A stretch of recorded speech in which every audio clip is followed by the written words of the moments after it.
Bonjour et bienvenue dans cet exercice sur les spectres. On va essayer d'identifier une molécule. Alors, une molécule a une masse molaire de 60 grammes par mol et on donne son spectre infrarouge ici. Alors là, j'ai extrait du cours le tableau de référence, puisque si on ne nous le donne pas, il faut bien qu'on s'en serve d'un, qui nous permet de trouver le type de liaison qu'on peut avoir en fonction des divers nombres d'ondes et de l'intensité et des différents commentaires qu'on peut avoir sur les bandes des spectres infrarouges. Alors premièrement, à quelle famille appartient cette molécule? Première chose à repérer, comme très souvent, on s'intéresse au fameux pic à 1700. Le fameux pic à 1700 cm-1, il nous permet de repérer une fonction carbonyle, c'est-à-dire une liaison C double liaison O. Est-ce que ce pic est présent? Eh bien, si on se place à 1700, c'est ici, on voit qu'il n'y a pas de pic. Cette zone-là est libre. Donc on sait que déjà, ce n'est pas un aldéhyde ou pas une cétone. On en est sûr. Donc pas aldéhyde et pas cétone. Mais du coup, on peut aussi éliminer l'acide carboxylique.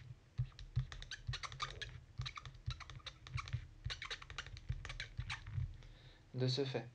Donc ça nous donne quand même pas mal d'informations. On a déjà pas toutes ces familles-là. Ensuite, qu'est-ce qu'on remarque? Eh bien, on remarque que entre à peu près dans cette zone-là, on a un gros pic.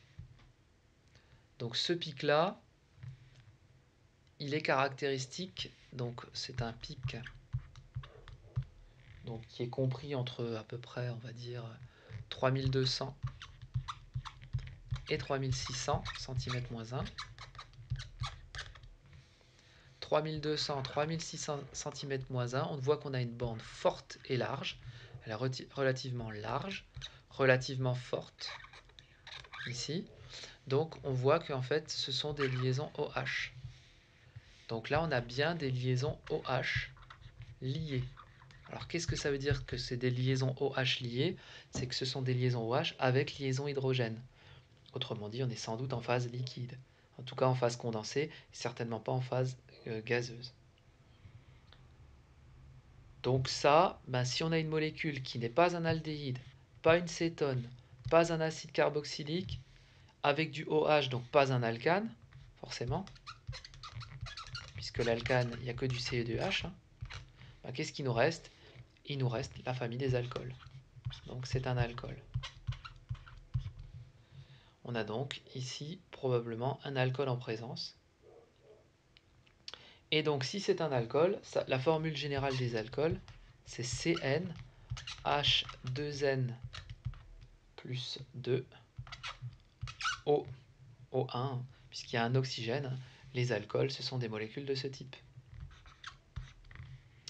En utilisant la masse molaire, calculer la valeur de N. Eh bien, grand M de l'alcool inconnu,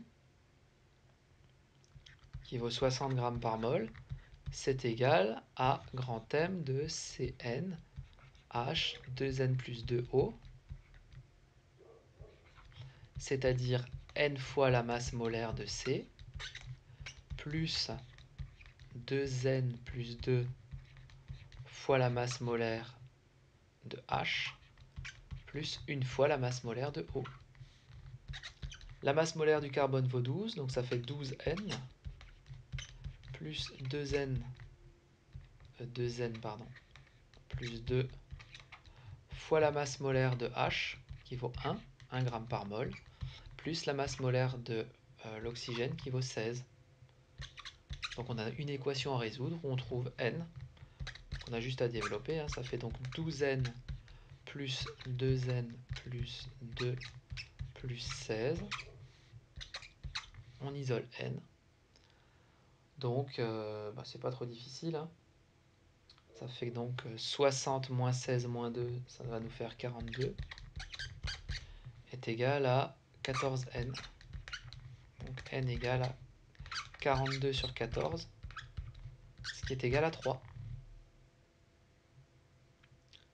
Donc on sait qu'il y a 3 carbones, puisque n c'est le nombre de carbones, dans cette molécule. Donc la question suivante, c'est donc de donner bien évidemment le type de molécule. Donc comme n vaut 3, on va avoir une formule du style C3H 2 fois 3 plus 2O, ce qui équivaut à C3H8O. Donc maintenant, les possibilités pour former C3H8O, il n'y en a pas un milliard. 3 carbones veut dire qu'on va faire du propane, donc il y a le propanol.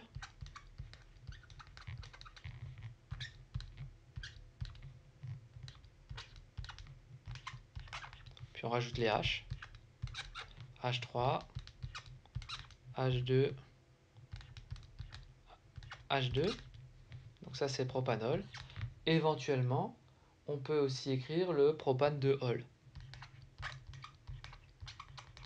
qui aura la même formule brute. En position 2, il y a la fonction alcool, donc OH.